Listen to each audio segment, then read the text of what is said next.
तो स्वामी अंजनेय दास ने हम लोग को पिछली बार बताया था रामचरितमानस पे। तो रामचरितमानस पे आप देखते ही होंगे कि किस तरह से चर्चा हो रही है रामचरितमानस पे। लोग अभद्र टिप्पणियाँ कर रहे हैं, जो लोग जो है रोटियां सेक रहे हैं रामचरितमानस पे, उसको नफरती ग्रंथ बता रहे हैं। 2-3 श्लोक पकड़ेंगे और बाद में उसके ऊपर कुछ ना कुछ बताएंगे।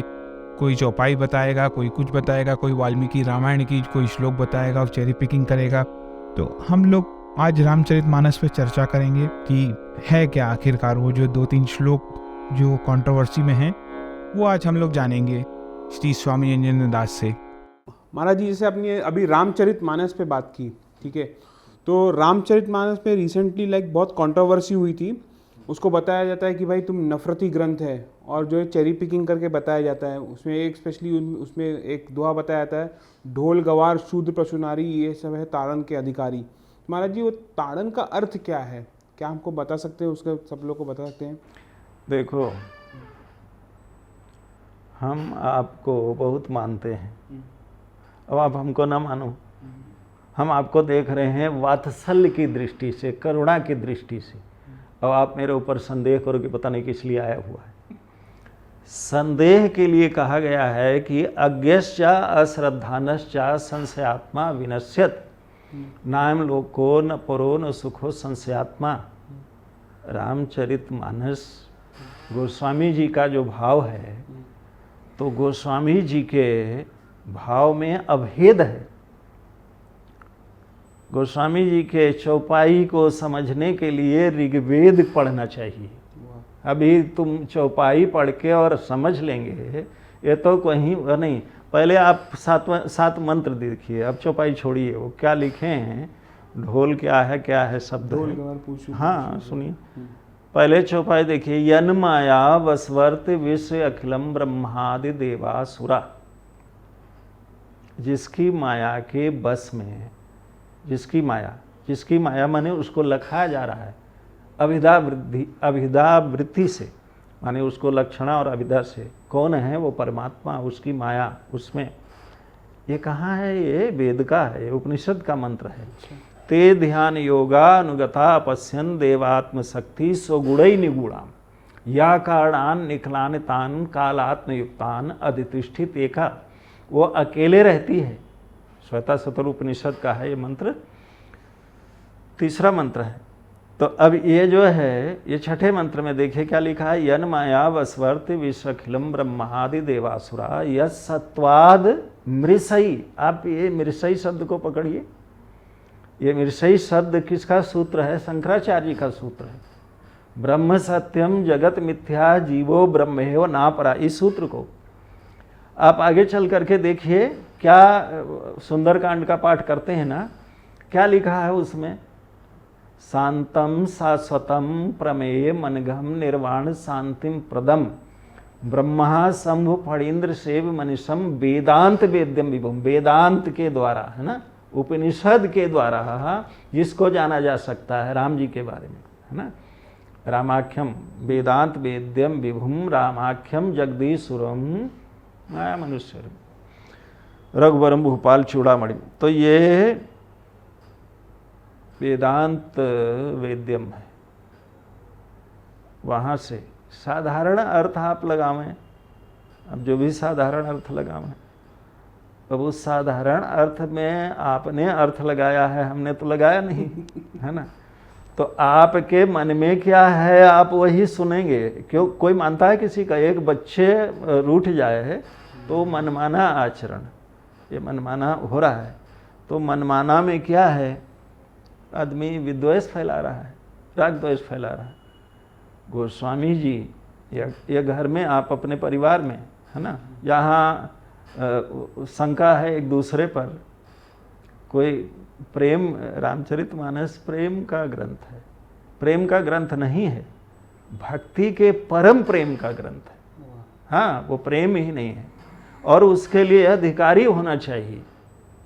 कौन अधिकारी होगा उसका? अद्वैष्टा सर्वभूता नाम मैत्र करुण एव च निर्ममो निरहंकारा समः सुख दुख क्षमी।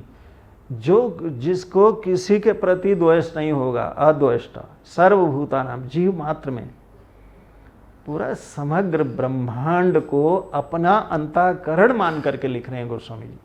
तो वहाँ पर कंट्रोवर्सी कोई सोचे, वो व्यक्ति खुद सोचनीय है, उस पर कोई टिप्पणी करना, शब्द व्यर्थ करना है, वो उसको महत्व दे करके ही वो कंट्रोवर्सी कर दिया किसी के लिए गोस्वामी जी का। अच्छा, दुनिया में जितने लोग भी रामायण कर रहे हैं, भाई हम लोग गांव में से लेकर के उन लोगों से चर्चा हम लोग करते हैं, अरे बोले जाने दो, हमारा ये गोस्वामी बाबा पूजनीय है।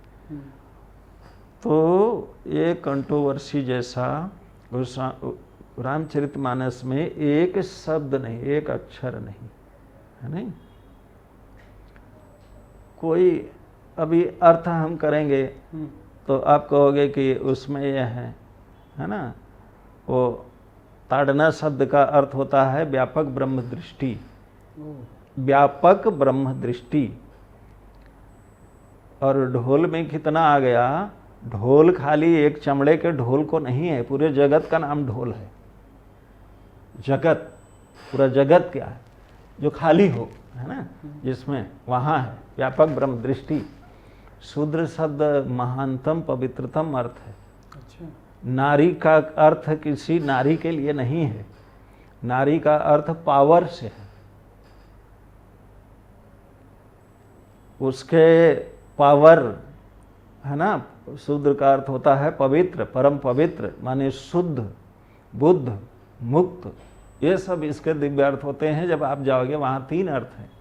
आप व्यवहारिक में क्या अर्थ ले रहे हैं, प्रतिभाषिक में क्या अर्थ निकाल रहे हैं, और परमार्थिक में अर्थ क्या निकाल रहे हैं, ये विद्वानों का विषय है। कि जिसको हिंदी का ज्ञान होगा, अलंकार का ज्ञान होगा, अब तमाम छंद में है, सोरठा छंद का अर्थ अलग होगा, कौन कहाँ कथानक कहा जा रहा है, तो उसमें किसी व्यक्ति को लेकर के, किसी उसके लिए लेकर के रामचरितमानस में कभी कुछ नहीं कहा गया है। और जो लोग कहते हैं कि ब्राह्मण के लिए नहीं कहा गया है, तो ब्राह्मण को वो तो कितना कहे हैं गोस्वामी जी ने, पर कोई ब्राह्मण माना है बुरा? हाँ, अनाचार सठ वृषली स्वामी कैसे ब्राह्मण के लिए है ना। विप्र निराक्षर लोलुप कामी, इससे इतनी बड़ी तो गाली कहीं नहीं लगेगी। पर जहाँ वो समाज है, सभ्य समाज है, वो उसका अर्थ लगा रहा है। विप्र निरक्षर, रामचरितमानस की चौपाई है कि विप्र क्या है, निरक्षर है, जो निरक्षर है, लोलुप कामी, हाँ, अनाचार सठ कहा है उसको, वृषली स्वामी, ये ऐसे कलयुग में होगा, सबके लिए, राजा के लिए कहा है ना। वहाँ पर किसी एक को, पर वहाँ कौन देखने जाएगा?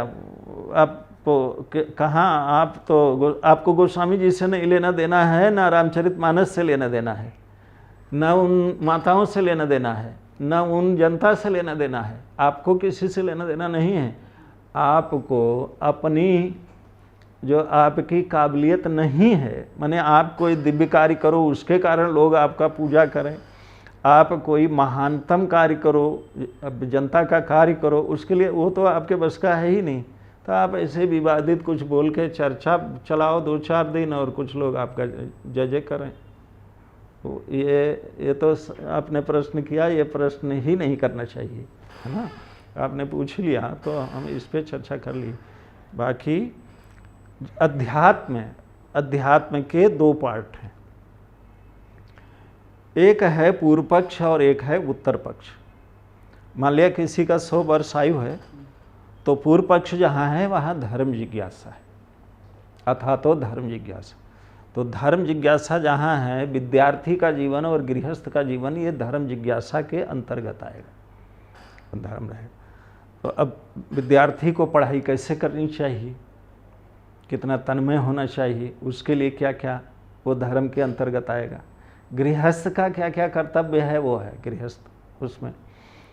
अब उसका जो उत्तर पक्ष है वहाँ आता है अथा तो ब्रह्म जिज्ञासा, ब्रह्म का क्या कर्तव्य है, ब्रह्म की जिज्ञासा। वहाँ दुखों से अत्यांतिक मुक्ति होनी चाहिए।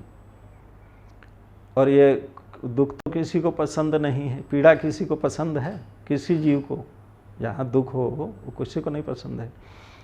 अध्यात्म क्या करता है? शास्त्र आपके दुख के पार जाने के लिए मार्ग दिखाता है। आप चलना चाहो तो दुख से पार हो सकते हो।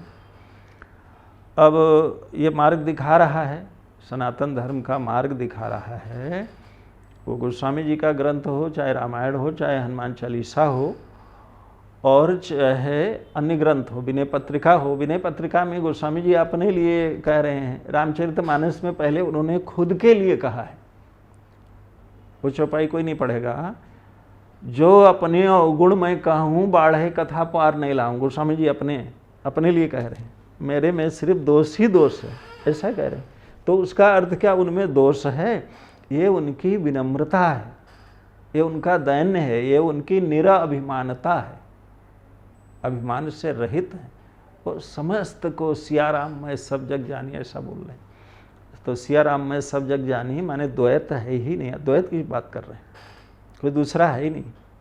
सीताराम में है, सब पूरा जगत है, करो प्रणाम। ये चौपाई नहीं आती है उसमें। इसकी पूजा कितने लोगों ने किया? जो लोग बोले ऐसा नहीं करेंगे, नहीं, क्योंकि वहाँ निज का स्वार्थ।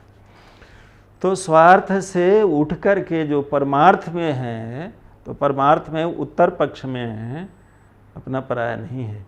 क्योंकि 5 तत्व से ही बना सबका शरीर है, कोई अन्य तत्व तो है नहीं, है ना। सबके पास आँख है तो सबके पास पूरा आँख के साथ है, सब कान के साथ है, नाक के साथ है। ज्ञान के लिए इंद्रियां सबके पास एक ही जैसे है, औरत हो पुरुष हो कोई भी हो। कान किसका ज्ञान करेंगे? शब्द का, कैसे शब्द का ज्ञान करने के लिए।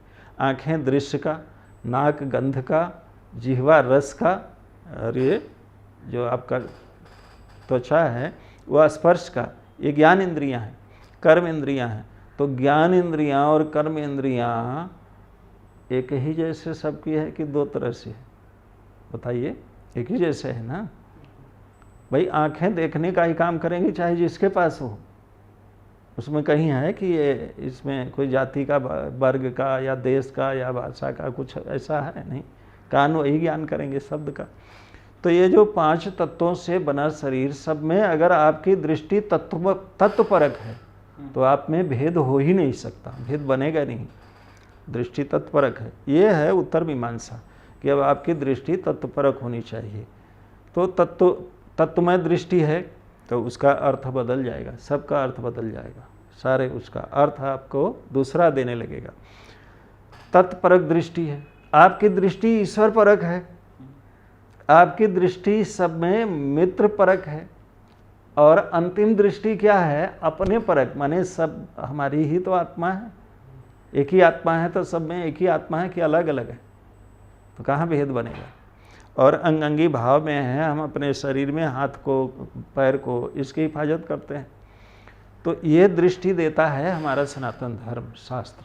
सनातन धर्म में किसी के लिए भेदभाव की कभी कोई चर्चा नहीं थी, है ना। जहाँ भेदभाव की बात आएगी वहाँ धर्म में आएगी, और उस धर्म के अंतर्गत कि आपको कैसे उठना है, कैसे बैठना है, कैसे चलना है, कैसे खाना है, कैसे आपको रहना है, आपकी रहनी को लेकर के आएगी। तो कोई कंट्रोवर्सी नहीं है, ठीक है।